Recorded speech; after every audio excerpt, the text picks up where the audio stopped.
I should say what? It's that Bonnie and Clyde, like me and my boyfriend.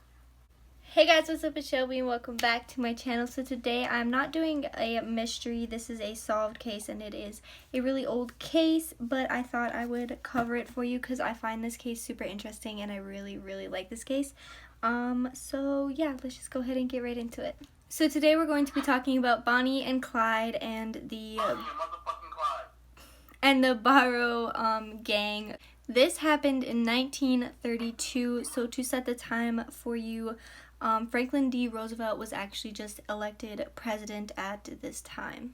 And also during this time, the United States was going through the Great Depression and the Dust Bowl, and the Dust Bowl is when the Midwest area suffered a severe drought and it pretty much just turned all their farmland into dust. So at this time, America was very poor because they were going through the Great Depression, and that's kind of when the economy fell. So at this time, everybody was very poor, so there was a lot of petty crime. There was a lot of petty crime in this area, and everywhere in America. A lot of robberies, mostly for food and anything that they could get for their families and stuff like that, because like I said, everybody was very poor at this time. Clyde was born in 1909 in Elise County in Texas, and they were like dirt poor. His parents had 7 kids and he was the 5th out of 7. They moved to the Dallas slums, and that is where they actually ended up living under a wagon. So there was 7 kids and the mom and the dad, so that is 9 people living under one wagon in the slums of Dallas until they could afford to buy a tent, and then 9 of them lived in the tent. A lot of his siblings and stuff turned to crime to, like I said, get food, get anything that they could for their family, and Clyde as well was one of them who did. So when Clyde was 17, he actually got arrested for the first time. They had to track him down because he did not return a rental car that he had rented out, and the second time he got arrested, he was arrested with his brother Buck. They were actually caught with possession of stolen turkeys. From 1927 to 1929, Clyde worked a bunch of small jobs, but they were never any career type jobs. He kind of got a job and then lost a job and got a job and lost a job, and that's pretty much what happened. During this time, he was still committing petty crime like robbery, robbing gas stations, banks, pretty much anywhere that he could. During this time, the car was just coming around, and carjacking was actually a really big thing because it was really easy to hotwire a car back then, and Clyde was actually really good at this. Bonnie was born October 1st, 1910, and she was born in Roanna, Texas, and her dad was a bricklayer. But her dad did eventually pass away when she was 4 years old, and that took a huge toll on her and her mother, and they ended up having to move back in with Bonnie's grandma. They moved to Cement City, Texas, which is one of the worst slums in Texas at this time, but that is where Bonnie's grandparents lived. Bonnie worked as a seamstress for most of her teenage and early adult years, but she really wanted to make it big. She wanted to be famous. She wanted to be an actor, a singer, or a poet. She didn't really care. She just wanted to be known, and she wanted to be out of the slums. When Bonnie was in high school, she met a man named Roy, and they very quickly dropped out of high school to get married and moved in together. But this relationship did not last very long. It only lasted maybe a couple years before things kind of fell apart. He never really was home very often, and she just realized that it wasn't for them. She never officially got divorced, but they both kind of mutually agreed that it was over. Bonnie then moved back in with her mom and worked as a waitress in Dallas. So there's a lot of ways that Bonnie and Clyde are said to have met. But when Clyde was 20 and Bonnie was 19 is when they met, and this was actually right when Bonnie was fired as a waitress and was actually living with her friend. Bonnie was making hot chocolate in her friend's kitchen when Clyde came in, and it was said to be love at first sight. They immediately fell in love with each other, and this was January of 1930. So in the early stages of their relationship, they spent pretty much every moment that they could together. They were so in love with each other. but that was cut short when Clyde was arrested. He was arrested for a carjacking incident that he got caught in, and he was arrested April in 1930. Bonnie could not bear the fact of not being with Clyde 24/7 like she was, so she planned to break him out of prison. Now this prison was an awful, awful prison. I mean, there was just not a lot of good. I mean, you weren't getting fed good, you weren't in a housing that was very nice, and the police officers and guards were allowed to physically beat the inmates, so it was pretty rough prison. Bonnie actually met up with this guy that she had never met before, and they kind of came up with a plan to get Clyde out of prison. So when Bonnie went to go see him, she smuggled him a gun, which he used and got out of prison with, but that didn't last very long, and he was caught again and got back into prison. So during the second time that he was in jail after he escaped, he was actually getting bullied pretty hardcore by one of the other inmates, and Clyde finally had enough of it and ended up murdering him in prison. But another inmate actually took the blame for this because that inmate was already serving life in prison, so he knew he wasn't getting out, and he saw Clyde, and Clyde was a young guy, figured he had so much ahead of him, so he took the blame for it so that Clyde could eventually get out of prison. In 1932, Clyde finally got out of jail and reunited with Bonnie, and then crime again still happened. Now, Clyde was a person that liked to work in groups. He did not really like to work alone, so he formed his own gang type of group. They mostly just hijacked cars and robbed businesses in the area, gas stations, stores, and also a couple banks. At this time, police actually were not provided with cars or guns. They had to provide those for themselves if they wanted to be on the team and have a gun or a car. And at this time, Clyde actually had more and better guns than the police did, and a better car, a faster car. The police mostly, like I said, this was a very poor time, so if the police even had guns, they were mostly just handheld pistols and small guns like that, where Clyde was carrying automatic guns.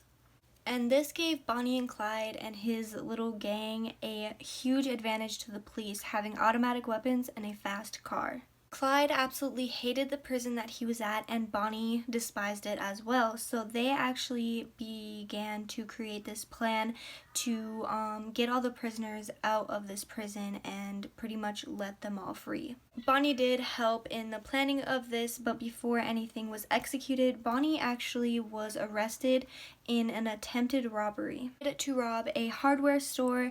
But when they tried to trial her, the jury failed to indict her, so she was ultimately let free. In April 30th, 1932, Clyde and his little gang, and Bonnie of course, were going to rob a store, and Clyde is said to have been the driver in this. He was the getaway driver, but while the other people were in the store, a clerk actually got shot, and an eyewitness said that they saw Clyde as one of the main shooters, so now there was a warrant out for Clyde's arrest, even though he was just the driver. When Clyde was found, they actually were going to give him the electric chair, and Bonnie did not give up. She got Clyde out of jail again, and now they were really on the run because Clyde knew if he got caught again, it was going to be the end of him. So at this time in the 30s, it was actually like if you committed a crime in Florida, they couldn't chase you across the borders to go into Georgia or anywhere like that. They had to stay within their state boundaries if they wanted to catch you. They couldn't go over the borders, and Clyde knew that, so he was using this to his advantage. On August 5th, Clyde and his buddies were all at a club and they were drinking, and at this time it was illegal to drink alcohol. And they were in Stringtown, Oklahoma, and a couple deputies came up and told them that this was not allowed, that they were not allowed to be drinking, and they didn't take that very kindly, and they ended up open firing on the deputies. They ended up killing one deputy, but they ended up escaping and they fled. Clyde's brother Buck, if you remember, he got arrested with him for only his second arrest. He was actually granted a pardon and got out of prison early. So him and his wife Blanche actually met up with Bonnie and Clyde for a while. The four of them started a housekeeping business where they tried to, clean apartments and stuff like that, and they were really trying to get Clyde to come clean to the police and just turn himself in, because Blanche really worried that his bad behavior was going to rub off on Buck, and she was very much right. And like I said, his bad behavior did rub off on Buck. They ended up spending a lot of time together and joining up together, and they drank a lot. And like I said, at this time, drinking was illegal, and they mostly just stayed in the house, played cards, and drank because they were on the run, so they weren't really out in public all that often, but they did have an apartment. They were drinking so much that they would drink at least a case of beer a day, which is quite a bit when you think about it. One time while they were in the apartment, Clyde was actually cleaning one of his guns when he accidentally fired it in the apartment, and this alarmed the neighbors right away, and they told the police. The police took this very serious and got together a 5-man and 2-car force together, and they drove up to the apartment house area. They thought that they were just dealing with bootlegs, but it was actually Bonnie and Clyde. So once the police cars approached the apartment and the men got out and started walking towards the door, Buck and Clyde started open firing on the policeman, and like I said, they really only had pistols, and Bonnie and Clyde and them were all carrying automatics, and they ended up killing 2 policemen, and Bonnie actually fired some shots too and killed a deputy as well that was kind of hiding in the behind a tree. So she shot the tree that actually blew up, and all the shards hit his face and ended up killing him. After this happened, they immediately left and took as much as they could, and they got in their car and started driving, but they left back a lot of stuff. They left a lot of papers, pictures, handwritten poems that Bonnie had written, and they left a camera with unused film in it. This group traveled all the way from Texas all the way up to Minnesota, and they stayed in Minnesota for a little while. But during their trip from Texas to Minnesota, they actually robbed 2 banks, one in Alabama and one in Minnesota. And during this trip as well, they actually started kidnapping people, which was something very different for them because, like I said, usually they just robbed banks and stores and pretty much shot out with police. One of the couples was Sophia Stone and Dillard Darby, but they didn't necessarily mistreat any of them. Once they would end up letting them free, and they would also give them money to get back home. So it was really odd. In July 1933, they were in Missouri when another shootout with the police happened, but this time Buck got badly injured. Buck was shot in the forehead and even had some of his skull and his brain was exposed. And Blanche actually got a whole lot of glass shards in both of her eyes and was temporarily blind for a really long time. But even through all of this, they ended up surviving. And they never went to any hospital or anything like that. They just continued to travel, but it was really easy for the police to track them now because they would find blood on the ground and even used bandages. So once they found them again, a whole bunch of people, along with the police, ended up surrounding the 4. And the police at this time really didn't care if Bonnie and Clyde were found dead or alive. They just wanted them gone, pretty much. And everybody started open firing on the 4 of them. Bonnie and Clyde ended up escaping somehow. Buck ended up getting shot again, and they were both arrested.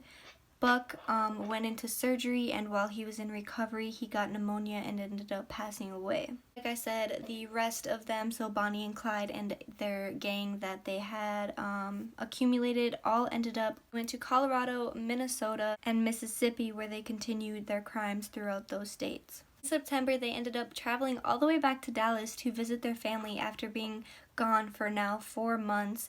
But when they got there, they ended up getting into another police shootout.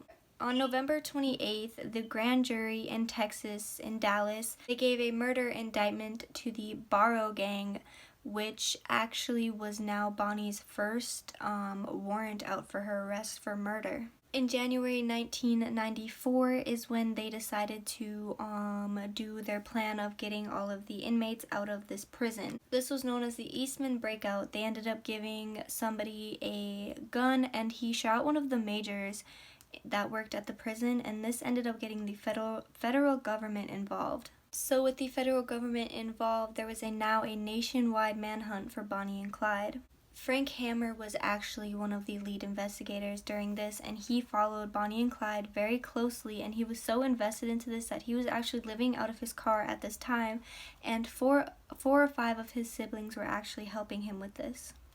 Clyde and one of the members of the Barrow gang, his name was Henry, actually shot and killed 2 highway patrol officers, but an eyewitness said that they saw Bonnie and Clyde were the 2 shooters, even though it came to eventually find out that Bonnie was actually asleep in the back seat and had nothing to do with it. And by this time, the public was like hounding the police to find Bonnie and Clyde. There was a $1,000 reward to the public, to anybody who brought in their bodies. So they wanted them dead or alive. They did not care at this point. Only a few days later, Henry and Clyde ended up killing a 60-year-old widowed father in Oklahoma and kidnapped the sheriff of this county, and eventually let him go in Texas and gave him a new shirt and money to get back to Oklahoma. He identified them right away and went directly to the police station to report the incident that had happened.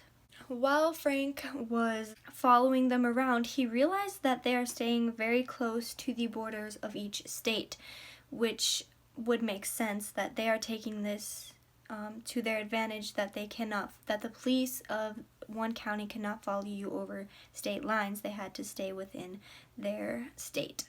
And they were also visiting family pretty regularly, and at this time they were at Henry's parents' house in Louisiana. They were able to track Bonnie and Clyde down at Henry's parents' house, and so 4 men and police officer type people, I'm pretty sure. It was kind of unclear. It just kind of said people and then it went to officers, so I think that they were officers, actually staked out Henry's house knowing that they were going to come back. So they hid in like bushes and stuff on this road into their driveway. They had heard that they were going to go to Bienville Parish, I think is how you say it, that evening. So at 9 p.m. they all staked out the house and waited for them to return. And it took about 24 hours for Bonnie and Clyde to return. Right when they were ready to give up, they heard Clyde's stolen car coming down the roadway. 9 a.m. the next day, May 23rd, 1934, is when they heard Clyde's car coming. They had actually staged Henry's father's car on this road in hopes that Bonnie and Clyde would stop to talk to him, which is exactly what they did. They stopped to talk to Henry's father when the police opened fire on Bonnie and Clyde, and they did not hold back. They shot 130 rounds at Bonnie and Clyde's car. Clyde died instantly and Bonnie died shortly after that. We aren't exactly sure how many bullets hit either of them, but some people say anywhere between 25 and 50 bullets in each body. That is a lot of bullets. The police officers really wanted to make sure that they were dead. They fired every single round that they had at Bonnie and Clyde's car.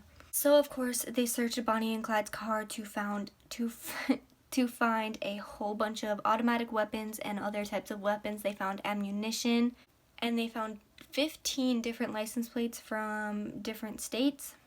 Word got out very fast that Bonnie and Clyde were found and killed, and in the small town that they were in quickly became overpopulated with people trying to get into their car to grab anything that they could out of their car for keepsakes of, because they knew that this was going to be an infamous couple at this time, so everybody was trying to rush to get anything that they could out of Bonnie and Clyde's car before they could even get the bodies out of the whole crime scene. Somebody actually tried to cut Clyde's ear off and take it home with them, and the police quickly shut that down and was like, no, you can't just do that. Bonnie and Clyde had wanted to be buried next to each other, but Bonnie's family would absolutely not let that happen. They took Bonnie back to her hometown. Well, they wanted to, but there was so many mobs and stuff by their house and in their hometown that they couldn't even get Bonnie's body back.